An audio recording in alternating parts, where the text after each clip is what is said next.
स्वागत है आप सभी का हमारे इस चैनल न्यू कसी स्टडी क्लासेस पर। हमने देखिए स्टार्ट किया था प्राचीन इतिहास। उस प्राचीन इतिहास के 2 वीडियो हुए हैं। अगर जो लोग न देखे हो तो उन दोनों वीडियो को पहले देख लीजिएगा। आज हम लोग तीसरे वीडियो पर आए हैं और हमने इसमें पाषाण काल समाप्त कर दिया था। इतिहास को हमने स्टार्ट किया था एकदम बेसिक से, एकदम बेसिक्स मतलब एकदम गरीबी के स्तर से स्टार्ट किया था और 2 वीडियो हो चुके हैं। तो आज ये तीसरा वीडियो है जिसमें पाषाण काल पूरा तरीके से ख़त्म हो गया है। पाषाण काल में हमने बताया था कि इतिहास को 3 भागों में बटा था, प्राग इतिहास और आद्य इतिहास और इतिहास। प्राग इतिहास में हमने कहा था कि जब हम बिना साक्ष्यों के आधार पर यानी बिना लिखित साक्ष्यों के आधार पर जब हम अध्ययन करते हैं, सिर्फ उनसे हथियारों औजारों उनके हड्डियों के आधार पर अध्ययन करते हैं तो उन्हें कहा था प्राग इतिहास। उस प्राग इतिहास में ही अंतर में एक आता है ताम्र पाषाण काल, जब मानव ने तांबे का प्रयोग करना शुरू कर दिया था, यानी पत्थर के साथ साथ जब तांबे का भी प्रयोग करना शुरू कर दिया था तो उसे कहते हैं ताम्र पाषाण। नाम ये है ताम्र पाषाण काल। जैसे इंग्लिश में बोला जाता है चाल्कोलिथिक एज। आप लोग इंग्लिश वाला भी नाम याद रखिएगा जिसे कहा जाता है चाल्कोलिथिक एज बोला जाता है इसे, एज चाल्कोलिथिक एज यानी कि ताम्र पाषाण काल। बहुत लोगों ने अच्छे अपने कमेंट दिए हैं और अच्छा रिव्यू भी दिया है। तो आप लोग वीडियो देखने के बाद अपना कमेंट भी कर दिया कीजिए जो डाउट हो। जैसे प्रशांत का एक है कि सर एक भी पॉइंट मत छोड़िएगा, तो मैं एक भी पॉइंट नहीं छोड़ रहा हूँ। जानते हैं कि मैंने एकदम डिटेल में कंप्लीट करा रहा हूँ। जैसे इसको पढ़ने के बाद अगर कोई व्यक्ति अगर पीसीएस का भी एग्जाम दे, यहाँ तक कि अगर जीएस में अगर आईएएस का भी एग्जाम देगा ना तो भी इसको गलत नहीं करेगा। एकदम डिटेल में कंप्लीट कराया। ये वनडे एग्जाम तो पूरा कंप्लीट हो गई, वनडे एग्जाम तो पूरा कंप्लीट हो, एक भी पॉइंट इसमें से छूटेगा नहीं। बस आप लोग देखने के बाद अपना इस पर कमेंट करके जवाब दिया कीजिए कि कहाँ पे गड़बड़ी है या कहाँ पर कौन सा पॉइंट छूट गया। अगर कोई पॉइंट छूट जाए तो उसे आप लोग, क्योंकि मैंने तो अब सभी पॉइंट को मैं तो करा ही रहा हूँ, हो सकता है बाई द वे गलती से अगर एक पॉइंट छूट जाए तो आप लोग कमेंट कर दिया करें कि हाँ ये पॉइंट छूट गया होगा, ठीक है। या जो कन्फ्यूजन हो तो उसे आप लोग कमेंट करके पूछ सकते हैं। चलिए स्टार्ट करते हैं। ताम्र पाषाण काल हमने बताया था कि जब हमारे यहाँ प्राग इतिहास में जब पाषाण काल समाप्त हुआ, यानी पत्थरों का पूरे तरीके से उपयोग समाप्त हुआ। पत्थरों का उपयोग समाप्त नहीं हुआ बल्कि पत्थरों के साथ साथ तांबे का भी प्रयोग शुरू हुआ, तो उस काल को कहा जाता है ताम्र पाषाण काल। इसके बारे में इसका काल का कोनो निर्धारण नहीं है ठीक से, इसके काल का समय का निर्धारण ठीक से नहीं किया गया है। कुछ लोग कहते हैं कि ये सिंधु घाटी सभ्यता के बाद है, कुछ लोग कहते हैं नहीं सिंधु घाटी सभ्यता से पहले है। क्यों कहा जाता है सिंधु घाटी सभ्यता से पहले? क्योंकि इसमें तांबा का प्रयोग किया जाता था और जो सिंधु घाटी सभ्यता था उसमें कांसे का सबसे अधिक प्रयोग किया जाता था। जब कांसे का प्रयोग किया जाता था, कांसा जो बना होता है वो तांबा प्लस टीन से मिलकर बनता है। कांसा किससे मिलता है? तांबा प्लस टीन से मिलकर बनता है। तो इसका मतलब पहले तांबे का खोज हुआ होगा तभी उसके बाद कांसा बना होगा। इसलिए कहा जाता है कि सिंधु घाटी सभ्यता तांबे की सभ्यता के बाद सभ्यता थी, ठीक है। तो देखिए सर्वप्रथम तांबे का प्रयोग इसी काल में हुआ था, ताम्र पाषाण काल में। अगर आपसे पूछे मानव के द्वारा प्रथम प्रयोग किया गया धातु कौन था तो आप बताएंगे कि तांबा था। और तांबा किस काल में प्रयोग किया गया था? ताम्र पाषाण काल में प्रयोग किया गया था। तो सर्वप्रथम पहला पॉइंट ये है कि मानव द्वारा प्रयोग किया गया सबसे पहला धातु तो तांबा। फिर है गेहूँ धान दाल।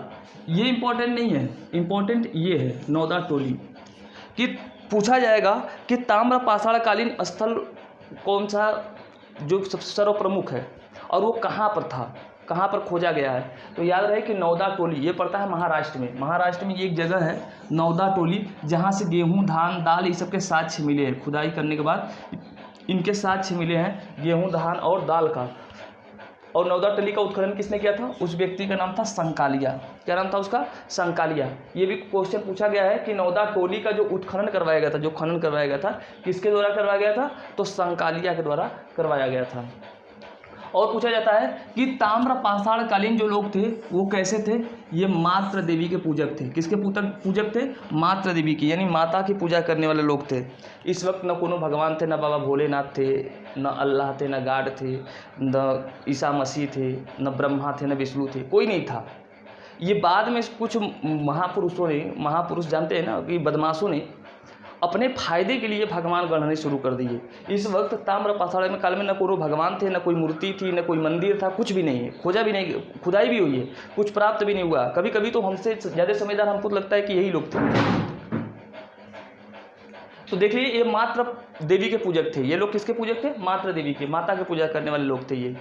सर्वप्रथम चित्रित मृदभांड। सर्वप्रथम चित्रित मृदभांड का मतलब होता है मिट्टी के बने हुए बर्तन। मिट्टी के बने हुए बर्तन पर सबसे पहले चित्रकारी किया गया। मिट्टी के, मृद का मतलब होता है मिट्टी और भांड मतलब बर्तन। मिट्टी के बने जो बर्तनों पर जो चित्रकारी की गई है सबसे पहले किस सभ्यता को प्राप्त हुई है? ताम्र पाषाण काल का। इससे पहले हमने बताया था पाषाण काल में वो चित्रित गुफाएं मिले थे, चित्रकारी किए हुए गुफाएं मिले थे, लेकिन मिट्टी के जो बने हुए बर्तन थे उस बर्तन पे जो चित्र प्राप्त हुआ है वो कब के है? ताम्र पाषाण काल में। आप लोग आज भी देख रहे होंगे कि जो हमारे यहाँ जो कुम्हार लोग होते हैं जो बर्तन बनाते हैं, यानी जो हड़िया पुरवा ये सब जो बनाते हैं उस पर चित्र बनाया होता है, सुराही पर बढ़िया बढ़िया चित्र बना होता है, तो उसको मृदभांड कहते हैं, चित्रित मृदभांड कहते हैं। तो वो सबसे पहले कब मिलता है? ताम्र पाषाण काल का मिलता है। प्रमुख ताम्र पाषाणिक संस्कृतियाँ, जो सबसे इसमें एक और महत्वपूर्ण है कि पूछा जाएगा कि जो ताम्र पाषाणिक संस्कृतियाँ हैं, ताम्र पाषाण काल की जो संस्कृति है कहाँ कहाँ पर रहती थी। आपसे क्वेश्चन एग्जाम में क्या पूछेगा? एक तरफ दे देगा ये चारों जगह दे देगा और एक तरफ दे देगा चारों राज्य, और देगा कि निम्नलिखित में से सही सुमेलित कीजिए, या कौन सही सुमेलित नहीं है ये पूछ लेगा। तो मालवा के आगे जैसे मध्य प्रदेश है, मालवा कहाँ पर मिलता था? मध्य प्रदेश में। हो सकता है इसके सामने आपको दे दे गुजरात, नहीं पढ़े होंगे तब गलत करेंगे। तो मालवा जो है ताम्र पाषाणिक संस्कृति, यानी ताम्र पाषाण काल का संस्कृति जो है वो मालवा कहाँ पर मिला है? मध्य प्रदेश में। जोरवे संस्कृति ये कहाँ पर मिला है? महाराष्ट्र में। जोरवे, वो एग्जाम हो सकता है कि महाराष्ट्र के सामने आपको कर्नाटक दे दे। आहार संस्कृति या आहार संस्कृति भी कहते हैं इसे, ये कहाँ मिला है? राजस्थान में। फिर कायथा संस्कृति ये कहाँ मिला है? मध्य प्रदेश में। फिर से मालवा कहाँ है? मध्य प्रदेश में। जोरवे महाराष्ट्र में, आहार राजस्थान में, कायथा मध्य प्रदेश में। ये संस्कृतियाँ मिली हुई हैं। और कितनी पुरानी थी? तो ईसा मसीह के जन्म से, सब बीसी में है, ये सब बीसी में है। बीसी में ये जो मालवा संस्कृति कितने साल पहले रहा करती थी? 1700 बीसी से 1200 बीसी के बीच में। ईसा मसीह के जन्म से 1700 साल पहले से लेकर 1200 साल तक चला था। जोरवे संस्कृति 1400 बीसी से लेकर के 700 बीसी तक। आहार संस्कृति 2100 बीसी से लेकर 1800 बीसी तक। और कायथा 2100 बीसी से लेकर 1800 बीसी तक, सब बीसी है। बीसी का मतलब होता है बिफोर क्राइस्ट या बिफोर कॉमन एरा भी कहते हैं। जब ई जुड़ी है तो बिफोर कॉमन एरा भी कहते हैं इसे। इतने क्वेश्चन आपसे इस ताम्र पाषाण काल से पूछे जा सकते हैं, तो आप लोग इसको याद रखिएगा, बहुत ही जरूरी था। तो मैंने इसको खत्म करवा दिया है। अब हम लोग आते हैं, जब हमारे यहाँ ताम्र पाषाण काल समाप्त हुआ तो उसके बाद जो सभ्यता शुरू होती है उसका नाम है सिंधु घाटी सभ्यता। क्या नाम है? सिंधु घाटी सभ्यता। इस सिंधु घाटी सभ्यता के बारे में अलग अलग व्यक्तियों का अलग अलग राय है, लेकिन जो सबसे महत्वपूर्ण राय मानी गई है वो कौन माना गया है? Carbon dating. कौन माना गया है? Carbon dating. कार्बन डेटिंग पद्धति के आधार पर जो किसी भी जीवाश्मों का जीवन काल का अध्ययन किया जाता है। अभी एक चीज़ याद रखिएगा कि अगर आपसे कोई पूछे कि किसी जीवाश्म का मतलब जीव जंतु या पेड़ पौधों को जो जीवन काल का अध्ययन किया जाता है कि कितना पुराना ये है, कितना पुराना है, तो वो कार्बन डेटिंग के आधार पर पता किया जाता है। लेकिन अगर कोई पहाड़ पूछे, कोई खनिज पूछे कि ये कितना पुराना है, तो वो पता किया जाता है रेडियो एक्टिव के आधार पर प्राप्त किया जाता है, यानी कि यूरेनियम डेटिंग के आधार पर पता किया जाता है। यूरेनियम के आधार पर पता किया जाता है, ठीक है। यूरेनियम रेडियो एक्टिविटी के आधार पर पता किया जाता है, पहाड़ का, खनिजों का, इन सब चीज़ों को पता किया जाता है। लेकिन जो सिंधु घाटी सभ्यता है ये कंकाल के आधार पर पता किया गया है। कार्बन डेटिंग क्या होता है? जानते हैं कि कार्बन हमारे शरीर में एक मिलता है कार्बन 14, जिसे कहते हैं C14। क्या बोलता है? कार्बन 14 हमारे शरीर में जो हड्डियों में उपस्थित है, हमारे हड्डियों में कार्बन 14 जो उपस्थित होता है, इस वायुमंडल में जितनी कार्बन है उस कार्बन के एक निश्चित अनुपात में हमारे शरीर में अंदर ये कार्बन 14 उपस्थित होता है। और ये कार्बन 14 जो होती है हर एक निश्चित अनुपात में, मतलब माना जाता है कि 6000 साल बाद हमारे शरीर में जो ये हड्डी में जो कार्बन 14 है इसकी मात्रा कितनी रह जाती है? आधी हो जाती है। तो जैसे 6000 में आधी हो गई, तो मान लीजिए कि आज हमारे शरीर में अगर मान लेते हैं कि 5 ग्राम है, आज 5 ग्राम मान लीजिए है, 5 ग्राम है, तो वैज्ञानिक क्या करते हैं? वैज्ञानिक जो होते हैं उनके पास ये डाटा होती है कि किस काल में, जैसे सिंधु घाटी सभ्यता में उन लोगों को अनुमान लगाते हैं, एक डाटा निकालते हैं कि 20 ग्राम रहा होगा कार्बन 14 हड्डी में, 20 ग्राम रहा होगा। और आज हमारे शरीर में मान लेते हैं कि 5 ग्राम बचा है, जो कंकाल प्राप्त हुआ है उस कंकाल में 5 ग्राम बचा हुआ है। तो हमने कहा कि जो कार्बन 14 है हर 6000 साल में क्या हो जाता है? आधा हो जाता है। और 20 ग्राम उस वक्त रहा होगा और आज 5 ग्राम बचा है। इसका मतलब है कि हर 6000 साल में आधा हो जाता है, तो 6000 में 20 ग्राम से कितना हुआ होगा? 10 ग्राम। फिर 6000 में कितना हुआ होगा? 5 ग्राम। मतलब ये मान के चला गया कि 12000 साल पुरानी है। बस मैं कार्बन डेटिंग का ये पद्धति बता रहा हूँ कि कार्बन 14 हर साल, हर 6000 साल में क्या हो जाता है? कार्बन 14 आधी हो जाती है। तो इस आधार पर हम किसी जीवाश्मों के जीवन काल का क्या करते हैं? पता लगाते हैं। ये सब बातें ना समझ में आए कोनो बात नहीं, बस याद रखना कार्बन डेटिंग के आधार पर बताया गया है कि सिंधु घाटी सभ्यता कितने साल पहले रहा करती थी। तो 2350 BC से लेकर के 1750 BC, यानी ईसा मसीह के जन्म से 2300 साल पहले से लेकर 1750 BC। और इस वक्त की जो ये प्रोटो हिस्ट्री में इनकी गिनती होती है। प्रोटो हिस्ट्री मैंने बताया था कि आद्य इतिहास, ये प्रागैतिहास इतिहास था। ताम्र पाषाण काल से पहले जो हमने पढ़ा वो प्रागैतिहास इतिहास था। अब ये आद्य इतिहास है। ये पढ़ना लिखना जानते थे, पढ़ना लिखना सब कुछ जानते थे ये, लेकिन इनके द्वारा लिखी गई जो लिपि है, इनके द्वारा जो लिखी गई लिपि है स्क्रिप्ट मतलब जैसे जो हम लोग लिखते हैं ना, हम लोग आज कौन सा लिखते हैं? देवनागरी लिपि में। जैसे हमने लिखा, मान लो कि ये जैसे मान लीजिए हमने फार्मर, ये फार्मर जो है ये लिपि है। ये लिपि कौन सी है? ये रोमन लिपि है। कौन सी लिपि है? रोमन लिपि। और हमने लिखा किसान, ये जो लिपि है कौन सी है? ये देवनागरी लिपि है। कौन सी है? देवनागरी लिपि। और ये जो लिखते थे, जो सिंधु घाटी सभ्यता के लोग लिखते थे, ये न तो ऐसे लिखते थे न तो ऐसे लिखते थे। ये इसी तरीके से लिखते लिखते जाते थे, बीच में पेड़ बना दिए, फिर लिखते लिखते गए उसी में हाथी बना दिए, फिर लिखते गए कुछ और बना दिए। यानी ये पिक्चोग्राफिक थे, ये पिक्चर का भी यूज करते थे। तो इनके द्वारा लिखी गई सब बातें हम लोग समझ नहीं पाए। मैं इसको फिर एक बार समझा रहा हूँ कि हमने जिसे बताया था कि हमारे देश में सब कहते हैं ब्रह्मा ने बनाया है, या सब धर्म के लोग जितने भी लोग हैं उन्होंने अलग अलग बातें कही हैं कि ईश्वर ने सृष्टि की रचना की है या ब्रह्मा ने सृष्टि की रचना की है। तो उन लोगों ने इन लोगों को शिक्षा क्यों नहीं दिया भाई? या इनकी ऐसी कौन सी लिपि थी कि जो ब्रह्मा ने नहीं दिया इनको? हमारे देश में आज के समय में सब लोग ईश्वर की बात जानते हैं जो कि सृष्टि की उत्पत्ति के समय से है। उन्होंने पुस्तकें लिखी हैं, वेद पुराण गीता महाभारत रामायण सब लिख दी है, वो हम लोग पढ़ लिख लेते हैं। लेकिन 2350 ईसा मसीह के जन्म से 2350 साल पुरानी और 1750 साल पुरानी बातें लिखी हम लोग क्यों नहीं पढ़ पाते हैं? इसका मतलब हुआ कि मानव का जैसे जैसे विकास होता चला गया, उसी में कुछ लोग बुद्धिमान निकलते गए और अपने हिसाब से अपना क्या करते गए? किताबें लिखते चले गए लोगों को मूर्ख बनाने के लिए, और वही लोग धर्म के निर्माणक भी बनते चले गए और धर्म के गुरु भी बनते चले गए अपने फायदे के लिए। ये इतिहास बताता है हमें। ठीक है, चलिए देखिए आते हैं कि सिंधु घाटी सभ्यता को अन्य किस नाम से जाना जाता है? तो सिंधु घाटी सभ्यता को अन्य नाम से जाना जाता है, हड़प्पा की सभ्यता के नाम से भी जाना जाता है, मोहनजोदाड़ो। हड़प्पा सभ्यता को इसलिए नाम जाना जाता है क्योंकि सबसे पहले सिंधु घाटी सभ्यता में जिस जगह की खोज हुई थी उस जगह का नाम क्या था? हड़प्पा। पाकिस्तान में आज पड़ता है ये, आज के समय में ये पाकिस्तान में पड़ता है हड़प्पा। सबसे पहले खोज की गई थी हड़प्पा के, इसलिए सिंधु घाटी सभ्यता का नाम क्या पड़ा गया? हड़प्पा सभ्यता। इसी को मोहनजोदाड़ो यानी कि सबसे बड़ा जो नगर जो प्राप्त हुआ है वो कौन सा है? मोहनजोदाड़ो। इसे मोहनजोदाड़ो की भी सभ्यता कहते हैं।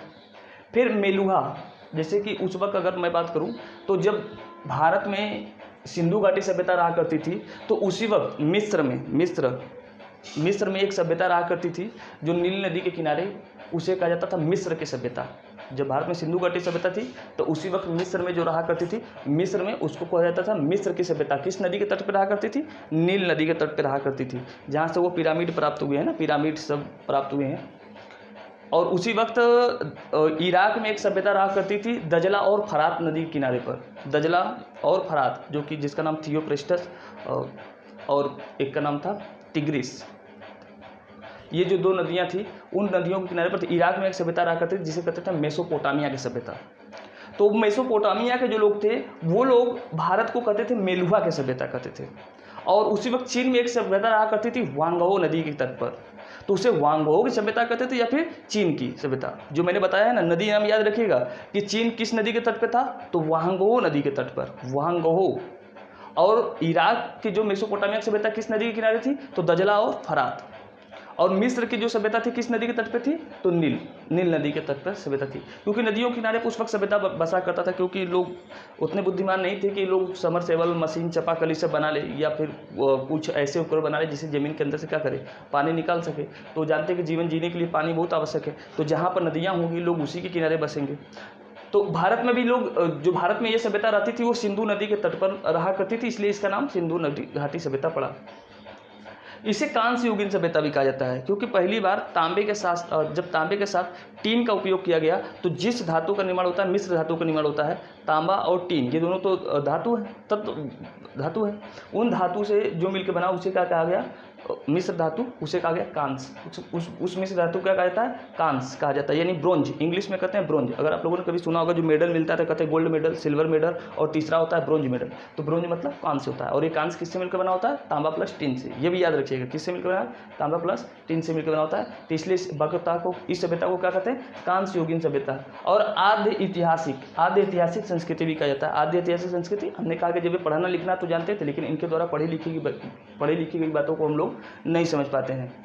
ठीक है, चलिए कुछ और बातें को जब समझा देते हैं जो आपको याद रखना है, बहुत ज़रूरी है कि भारत का नाम जैसे आज के समय में है ना इंडिया, इंग्लिश हम लोग क्या कहते हैं, इंडिया कहते हैं। वो इंडिया कैसे पड़ा वो बातों को समझ लेते हैं, जो कि बहुत ही इम्पोर्टेंट है, बहुत ही महत्वपूर्ण है, वो समझ लेना।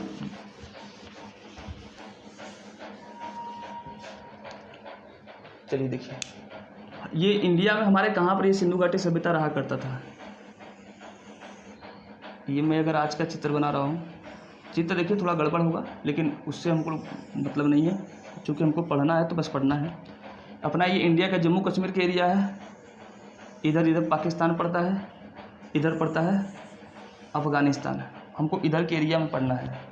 जानते हैं कि यहाँ पर हिमालय, इस हिमालय से एक नदी निकलती है जिसका नाम है सिंधु नदी। ये सिंधु नदी यहाँ से निकल करके ये इधर जाती है, पाकिस्तान से होते हुए जा करके आज अरब सागर में गिर जाती है। इधर जो सागर है उसका नाम है अरब सागर, अरब सागर में गिर जाती है। तो इसी नदी के तट पर हमारे देश में एक सभ्यता रहा करती थी।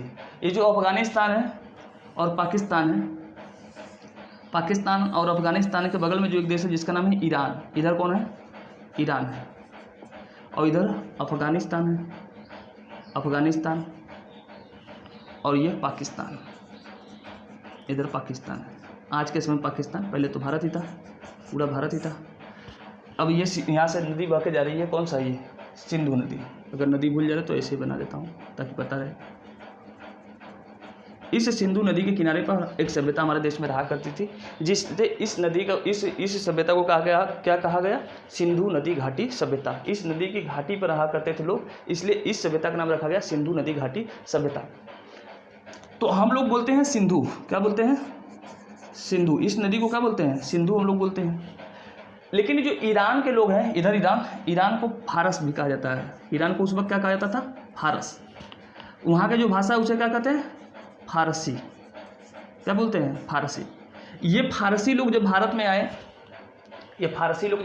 आक्रमण करने के लिए, अगर एक क्वेश्चन और पूछा जाता है कि भारत पर सबसे पहले कौन सा विदेशी देश आक्रमण करने वाला था, तो ये फारसी था, ईरान था। आपको ऑप्शन दिया जाएगा तुर्क, ईरान और अफ़गानिस्तान, या और एक ऑप्शन दे दिया जाएगा, तो बहुत लोग यही टिक लगाएंगे कि तुर्की थे, या लगाएंगे यूनान क्योंकि सिकंदर वाला था यूनान, या फिर और कोई हो सकता है। याद रहे कि सबसे पहले भारत में जो आक्रमण करने वाले थे वो कहाँ के थे, ईरानी थे। तो ये ईरान वाले फारसी भाषा में स नहीं बोलते हैं, वो लोग स नहीं बोलते हैं, वो लोग क्या बोलते हैं, स की जगह हाँ। आप उनसे स बोलवाएंगे तो स ना बोल के वो क्या बोलेंगे, हाँ बोलेंगे। तो वो लोग सिंधु को क्या बोलेंगे, हिंदू। क्या बोलेंगे, वो हिंदू बोलेंगे। तो वो लोग हमें सिंधुवासी न कह के, फारस के लोग फारसी भाषा में हमें क्या बोलते थे, हिंदूवासी कहते थे। क्या बोलते थे, हिंदूवासी कहते थे। तो सिंधु से हम लोग क्या हो गए, सिंधुवासी से हिंदूवासी। जैसे बहुत लोग मूर्ख हमारे भारत में होते हैं, कहते हैं कि हिंदू धर्म बहुत प्राचीन है। धर्म नहीं था ये हम लोग सिंधुवासी थे, सिंधुवासी। हमारे भारत में जो आज सभ्यता यहाँ पर रहती, पहले इधर नहीं रहती थी, पहले इसी नदी के तट पर आ करती थी, सिंधु नदी के तट पर। तो हम लोग सिंधुवासी कहलाते हैं। जैसे जो व्यक्ति जिस गांव का होता है, हम लोग उस गांव, जैसे बिहार के हम लोग क्या कहते हैं, बिहारी। उत्तर प्रदेश वाले को क्या कहते हैं, उत्तर प्रदेश वाले। महाराष्ट्र को क्या बोलते हैं, मराठी। गुजरात वाले को गुजराती, ऐसे बोलते हैं ना। इसे ये फारसी लोग इनको क्या बोलते थे, इनको बोलते थे सिंधुवासी की जगह हिंदूवासी कहते थे। फिर इसके बाद जब यूनान के लोग आए, यूनान के लोग आए, तो वो लोग ही ना बोल के वो क्या बोले, इंदू। जैसे आप आज भी देखेंगे ना, बहुत से अंग्रेजी बोलने वाले जो होते हैं, वो अगर उनसे आप हिंदू बोलवाएंगे तो वो हिंदू नहीं बोलेंगे, वो बोलेंगे एंडो। क्या बोलेंगे, एंडो। तो सिंधु से क्या बने, हिंदू। हिंदू से क्या बने, एंडो। और एंडो से इंडू से फिर ब्रिटिश लोगों ने इसका नाम क्या रख दिया, इंडिया। क्या नाम रखा, इंडिया। तो इस तरीके से बना, सिंधु से हिंदू, हिंदू से इंडू, इंडू से इंडिया। इस तरीके से हमारा नामकरण हुआ, हमारे देश का नाम पड़ा है। ठीक है, तो हम लोग जैसे कोई कहता है कि हम हिंदू हैं, तो हिंदू का मतलब कोई धर्म नहीं था, ना कोई शास्त्र था। हिंदू का मतलब हम इस तट के वासी हैं, इस तट के वासी हैं। ठीक है, तो यहाँ पर हम लोग इस क्षेत्र में रहा करते थे, इस क्षेत्र में हम लोग रहा करते थे, इस क्षेत्र में हम लोगों की संस्कृति रहा करती थी, जिसे कहते थे सिंधु घाटी सभ्यता। ठीक है, अब इसके बारे में कुछ बातें और जान लेते हैं कि उद्भव एवं विस्तार। 1826 में चार्ल्स मेसन ने एक क्वेश्चन पूछा जाता है कि सबसे पहले जिसने इस बात का उल्लेख किया था भारत में एक सभ्यता के बारे में, ये अंग्रेजों को समझ में आ गया, ये सब सभ्यता रहा करती थी, इसके बारे में जाने हम कैसे। तो 1826 में एक व्यक्ति थे जिनका नाम था चार्ल्स मेसन, ये एक अंग्रेज अधिकारी थे चार्ल्स मेसन, और इसके बारे में सर्वप्रथम उन्होंने एक पुस्तक लिखी थी, और चार्ल्स मेसन ने शायद इस एरिया में घूमने के लिए गए होंगे, इस क्षेत्र में घूमने के लिए गए होंगे चार्ल्स मेसन।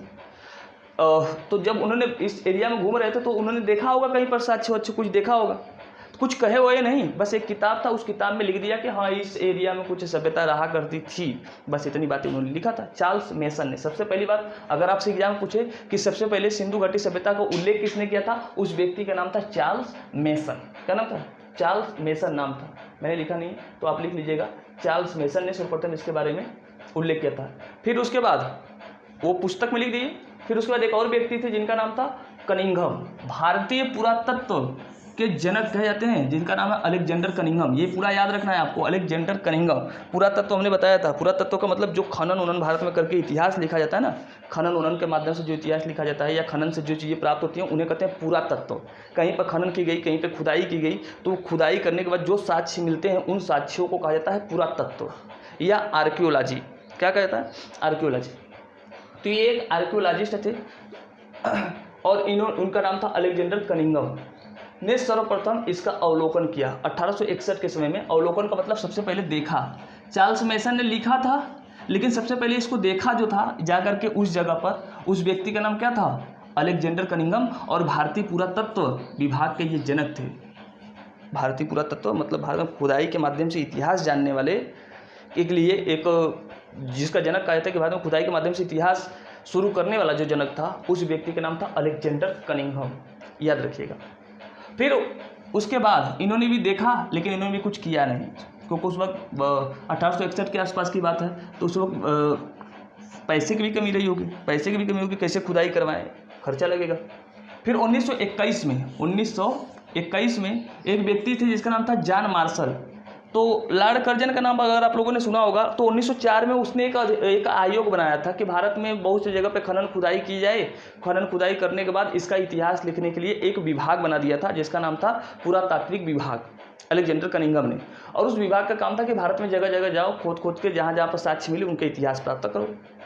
तो उसी विभाग का जो अध्यक्ष था उस व्यक्ति का नाम था जॉन मार्शल।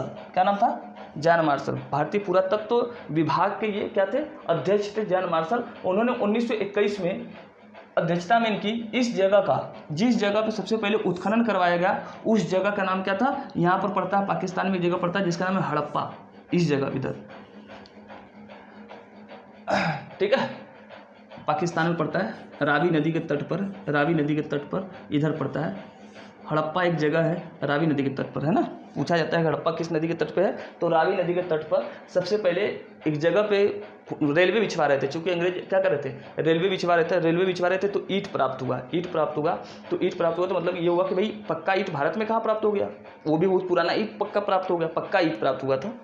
तो कहा कि इसकी खनन कराई जाए, कि भाई पक्का ईंट मिल रहा, तो क्या पुरानी सभ्यता कोई भारत में विकसित सभ्यता थी। तो खुदाई की गई तो पता चला कि हाँ एक सभ्यता यहाँ रहेगी, तो बहुत बड़ी सभ्यता, फिर उसकी खुदाई चली। तो जॉन मार्शल की अध्यक्षता में सबसे पहले हड़प्पा में जो खुदाई की गई थी उस व्यक्ति का नाम क्या पूछा जाता है, दयाराम साहनी। हड़प्पा सभ्यता, तो उसके अध्यक्ष थे जॉन मार्शल, लेकिन जिसके अध्यक्षता में खुदाई करवाई गई उस व्यक्ति का नाम क्या था, दयाराम साहनी। भारत के थे ये दयाराम साहनी। फिर से मैं बता रहा हूँ, आर्कियोलॉजिकल डिपार्टमेंट के यानी कि पुरातात्विक विभाग के जो अध्यक्ष थे उनका नाम था जॉन मार्शल। जॉन मार्शल ने ये काम किसको दिया वहाँ पर खुदाई करने के लिए 1921 में दयाराम साहनी को। दयाराम साहनी अपनी टीम लेकर पहुंचे, वहाँ पर खुदाई करवाए और सबसे पहले जिस जगह पर खुदाई करवाई उस जगह का नाम था हड़प्पा, इसलिए सभ्यता का नाम क्या पड़ा, हड़प्पा सभ्यता। ठीक है, तो जॉन मार्शल की अध्यक्षता में इसका उत्खनन कराया गया हड़प्पा में, तो इसलिए इस सभ्यता का नाम रखा गया हड़प्पा सभ्यता। ठीक है, फिर इस सभ्यता को जो जानने का सबसे महत्वपूर्ण स्रोत है, क्योंकि हमने उनकी द्वारा लिखी गई बातों को तो हमने पढ़ नहीं पाया, किताबों को तो पढ़ नहीं पाया, हम लोग उनके कंकाल से उनका इतिहास पता करते हैं। उनके किसके द्वारा, कंकाल के द्वारा उनका इतिहास हम लोग पता करते हैं। और सबसे अधिक जो कंकाल प्राप्त हुआ है, सबसे अधिक जो कंकाल प्राप्त हुआ है तो सिंधु नदी के तट पर ही एक जगह है जिसका नाम मोहनजोदाड़ो। पाकिस्तान में पढ़ते हैं ये सब जगह ना, पाकिस्तान में मोहनजोदाड़ो जगह का नाम है। एक मूवी भी बनी है मोहनजोदाड़ो, तो वो इसी पे बेस्ड मूवी है जो ऋतिक रोशन का मूवी है मोहनजोदाड़ो। मोहनजोदाड़ो का अर्थ क्या होता है, मृतकों का टीला। मोहनजोदाड़ो का अर्थ क्या होता है, मृतकों का टीला। यहाँ पर सबसे अधिक कंकाल मिला है, इसलिए इस जगह का नाम क्या रखा गया है, मृतकों का टीला, मोहनजोदाड़ो। एग्जाम में आपसे पूछेगा कि मोहनजोदाड़ो का अर्थ क्या होता है, आपसे ऑप्शन 4 दिए जाएंगे कि वो पहाड़, झील, झरना, मृतकों का टीला। तो याद रहे कि क्या नाम है उसका, मोहनजोदाड़ो का अर्थ होता है मृतकों का टीला। सबसे अधिक कहाँ से प्राप्त हुए थे ये कंकाल, प्राप्त हुए थे मोहनजोदाड़ो से, इसलिए मोहनजोदाड़ो नाम पड़ा गया इसका। फिर पूछा जाता है इनकी संरचना कैसी थी। ये जो संरचना जो थी इस सिंधु घाटी सभ्यता की संरचना मतलब आकार कैसी थी, इसका आकार, इसकी आकार कैसी थी, तो इसका आकार जो था वो कैसा था, त्रिभुजाकार था। कैसा था, त्रिभुजाकार था, त्रिभुजाकार। आपसे एग्जाम पूछेगा कि सिंधु घाटी सभ्यता का आकार यानी कि संरचना कैसी थी, ऑप्शन देगा वर्गाकार, त्रिभुजाकार, वर्गाकार, आयताकार, 4 ऑप्शन दिएंगे।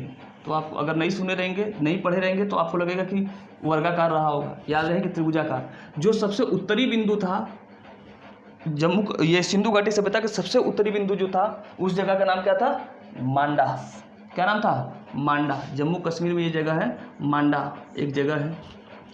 फिर अगर पूछे सबसे दक्षिणी बिंदु तो नर्मदा नदी, जानते हैं नर्मदा नदी ना, अमरकंटक की पहाड़ियों से निकलती है मध्य प्रदेश में, और नर्मदा नदी घाटी इधर है। नर्मदा नदी घाटी के पास एक जगह है जिसका नाम है दैमाबाद। क्या नाम है, दैमाबाद। दैमाबाद सबसे दक्षिणतम बिंदु है सिंधु घाटी सभ्यता का, सबसे दक्षिणतम यानी कि जहाँ पर सबसे आखिरी साक्ष्य मिला है जिस जगह से, उस जगह का नाम क्या है, दक्षिणतम बिंदु दैमाबाद। और सबसे पश्चिमी पाकिस्तान का जो सबसे नीचे वाला भाग होता है, पाकिस्तान में 4 राज्य हैं जानते हैं ना, उन 4 राज्यों में से सबसे नीचे का जो राज्य है उसी का नाम है बलूचिस्तान। बलूचिस्तान।